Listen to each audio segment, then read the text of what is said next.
फिर ध्वनि। प्रतिदिन के जीवन में कई आवाज़ों से हमारा सामना होता है, परंतु हम उन्हीं आवाज़ों को पहचान पाते हैं जिनका सामना बार बार हमारे जीवन में होता है। बहुत सारी ध्वनि होने पर भी हम उनको नहीं पहचान पाते, क्योंकि शायद असल जिंदगी में हमारा सरोकार उनसे होता नहीं है। चलिए एक गेम खेलते हैं। क्या आप आवाजें पहचानते हैं? पहली आवाज,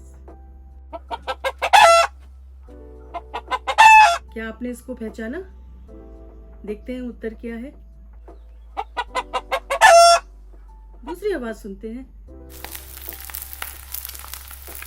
आई एम श्योर कुछ लोग तो उसको पहचान पाए होंगे। तीसरी आवाज, क्या आप इस आवाज को पहचान पाए? तो देखा आपने, जिन आवाजों का सामना प्रतिदिन के जीवन में आपका बार बार होता है, उन्हीं को आप पहचान सकते हैं। प्रियो, कई बार हमारे इर्द गिर्द आवाजें होने पर भी हमारा ध्यान भी नहीं जाता उन आवाजों पे, हम पहचान नहीं पाते उनको, जबकि बार बार सुनते हैं। ऐसा इसलिए होता है क्योंकि हमारा उन आवाजों से सरोकार नहीं होता या लेना देना नहीं होता।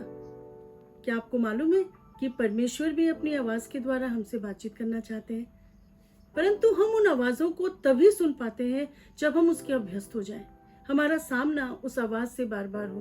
क्या खुदा का कलाम इस बारे में कुछ कहता है? आइए देखते हैं। खुदा के कलाम के साथ एक बार फिर से आपको पास्टर ऐना का सलाम। प्रियो, जैसा कि मैंने बताया कि परमेश्वर हमसे बातचीत करना चाहते हैं, और ना केवल वो बातचीत करना चाहते हैं, God longs to share things with us. परमेश्वर चाहते हैं कि वो हमसे अपनी बातें शेयर करें, अपना दुख दर्द, अपनी योजनाएं हमारे साथ जाहिर करें। आमीन। प्रभु के वचन में लिखा है, परमेश्वर ने स्वर्ग से दृष्टि करी मनुष्यों के ऊपर कि कोई बुद्धि से चलने वाला या परमेश्वर को पूछने वाला है कि नहीं।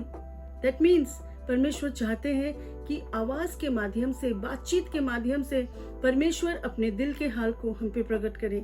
दूसरी बात वो है, God wants to share things before it happens. इससे पहले की चीजें घटना में परिवर्तित हो, परमेश्वर चाहते हैं कि वो हमसे अपने दिल की बात को प्रकट करे। ठीक उसी प्रकार जैसे कि आप अपने बच्चे को बड़ा होते हुए देखते हैं, और इससे पहले कि वो अपना करियर डिसाइड करे, आप बैठ के बातचीत करते हैं, डिसाइड करते हैं कि उसके फ्यूचर में क्या करने वाले हैं। इसी प्रकार से परमेश्वर भी हमारे लिए हमारा दिशा निर्देशित करते हैं। प्रभु के वचन में साफ साफ लिखा है, प्रभु अपने दास भविष्यद्वक्ताओं पे अपनी मर्म प्रकट किए बगैर कुछ भी नहीं करेगा। लेकिन कई बार हमें सुनाई नहीं देता, शायद इसलिए कि हम परमेश्वर की आवाज के अभ्यस्त नहीं हैं, जबकि प्रभु की इच्छा है कि आने वाली बातों को हम पे जाहिर करे। सवाल ये उठता है कि हम कैसे परमेश्वर की आवाज को पहचाने और उसे अपने जीवन में उपयोग में लेके आए। मैं आपको एक घटना बताती हूँ। मैं और मेरी बेटी दोनों की आवाजें बहुत ज्यादा आपस में रिजेंबल करती हैं, मिलती हैं। मैं अक्सर जब लोगों से फोन पे बातचीत करती हूँ तो अभिवादन में मैं हेलो, हाय या प्रेज द लॉर्ड, जय मसीह की, इस प्रकार की बातें मैं उपयोग में लाती हूँ। लेकिन जब भी मैं मेरी माँ से बातचीत करती थी तो मैं उनसे हाँ माँ कह के बात करती थी, और ये बात मेरी बेटी ने पकड़ ली। आवाज़ एक जैसी थी और उसने मेरी बहुत गहराई वाली बात को पकड़ा। और जब भी मेरी माँ फ़ोन करती थी और मैं आसपास नहीं होती थी तो वो अचानक से बोलती थी हाँ माँ, और मेरी माँ से बातचीत करना शुरू करती थी। कुछ समय के बाद, बात करने के बाद, वो बोलती थी क्या नानी, आप अपनी बेटी की आवाज़ भी नहीं पहचानते हैं। वो शरारत करती थी मेरी माँ के साथ में। देखा आपने, सिर्फ वॉइस का एक जैसा होना काफ़ी नहीं था, उसने वॉइस मॉड्यूलेशन, किस तरीके से मैं बात करती हूँ, कौन से शब्द मैं उपयोग करती हूँ और किस गहराई से बोलती हूँ, मेरा उत्तर क्या हो सकता है, उसने इन सब बातों को सीखा और उसके बाद मेरी माँ से वो बातचीत करती थी।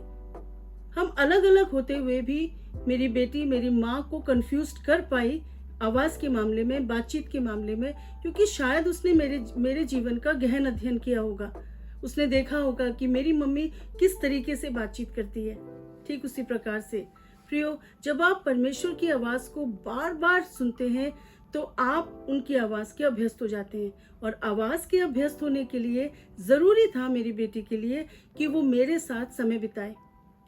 इस कारण मेरे साथ समय बिताने, मेरा उठना बैठना, बातचीत करने का ढंग इत्यादि इत्यादि जानने के बाद ही वो अपने कार्य में सक्सेसफुल हो पाई।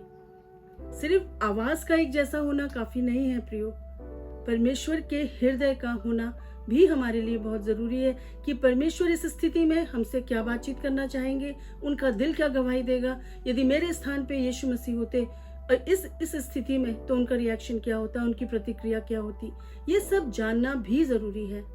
और इसको जानने के लिए ये जरूरी है कि हम परमेश्वर की आवाज और उसके हृदय की गहराई को जानना सीखें। और हृदय की गहराई जानने के लिए प्रभु का वचन हमें गाइड करता है। आमीन। प्रभु के वचन में लिखा हुआ है कि मैं तुम्हें बुद्धि दूंगा और जिस मार्ग में तुझे चलना है तेरी अगुवाई करूंगा। प्रभु के वचन में ये भी लिखा है, जब कभी तुम दाहिनी या बाईं ओर मुड़ने लगो तो पीछे से ये वचन तुम्हारे कानों में पड़ेगा, मार्ग यही है, इसी पे चलो। यानी न केवल परमेश्वर हमारी अगुवाई करते हैं, हमें बताते हैं हमें क्या करना है, he belongs to be with us. वो चाहते हैं कि जिंदगी के सफर में परमेश्वर हमारे साथ साथ आगे बढ़े। परमेश्वर के हृदय को स्वीकार किए बगैर परमेश्वर की आवाज को कॉपी करना ही काफी नहीं है प्रियो। बाइबल में स्किवा नाम का एक महायाजक है, यहूदी महायाजक, जिसके 7 पुत्र थे। उन्होंने प्रभु के दास पौलुस को और प्रेरितों को देखा कि वो यीशु मसीह के नाम से दुष्ट आत्माओं को निकालते थे। फिर क्या था, उन्हें ये बहुत पसंद आया। उन्होंने कहा बड़ा आसान सा जॉब है, हम यीशु के नाम से बोलेंगे और लोग जो हैं, दुष्ट आत्माएं जो हैं उनमें से निकल जाएंगी। पहले वो उनके पास आए और उनसे बोलने लगे कि हमें सिखाओ कौन सी विधि है ये। और जब असफल हो गए तो उन्होंने सोचा हम खुद ही ये धंधा चालू कर देते हैं, और उन्होंने यीशु मसीह के नाम से दुष्ट आत्माओं को निकालना चाहा। प्रियो, आवाज तो सेम थी लेकिन हृदय सेम नहीं था। जो हृदय पौलुस के पास था वो इन बच्चों में, इन पुत्रों में नदारत था। फिर क्या था, दुष्ट आत्मा ने बोला मैं पौलुस को तो जानती हूँ, यीशु को भी जानती हूँ, और फिर जिसमें दुष्ट आत्मा थी उसको ऐसा पकड़ के घायल किया, ऐसा उपद्रव किया कि वो नंगे होके वहां से भाग निकले। जरा सोचिए, प्रभु का दिल जाने बगैर, प्रभु के हृदय को जाने बगैर जब उन्होंने दुष्ट आत्मा निकालने का प्रयत्न किया तो दुष्ट आत्माओं ने उनको घायल किया। हमारे जीवन में भी यही बात लागू होती है। प्रभु के हृदय को जाने बगैर जब हम अपने जीवन में यीशु के नाम को बोलते रहते हैं बार बार बिना किसी मतलब के, तो वो हमारे जीवन में आशीषों के बजाय हमारे जीवन में कई बार श्राप लेके आ जाते हैं। प्रभु की आशीषों को पाने के लिए उसके हृदय को जानना, उसके हृदय के मर्म को जानना बहुत जरूरी है प्रियो। परमेश्वर हमें पग पग पर, जैसे हमने वचन में देखा, हमारी अगुवाई करना चाहते हैं। समय से पहले परमेश्वर हमसे बातचीत करना चाहते हैं। हमारे जीवन में आगे क्या होने वाला है, परमेश्वर उसके बारे में हमसे शेयर करना चाहते हैं। कठिन तो है, आपको परीक्षा देना है, आपको पार करना जरूरी है, परंतु यदि एग्जाम के प्रश्न आपको मालूम हो जाए तो वही परीक्षा पत्र आपके लिए आसान हो जाता है। और यही बात प्रभु अपने वचन में कहते हैं, परीक्षा का सामना तो करना पड़ेगा लेकिन मेरा वचन तुम्हें सहायता करेगा। मेरा वचन तुम्हारा हाथ पकड़ के तुम्हें आवाज देगा, दाहिनी ओर मुड़ो, ये काम करो, ये ना करो।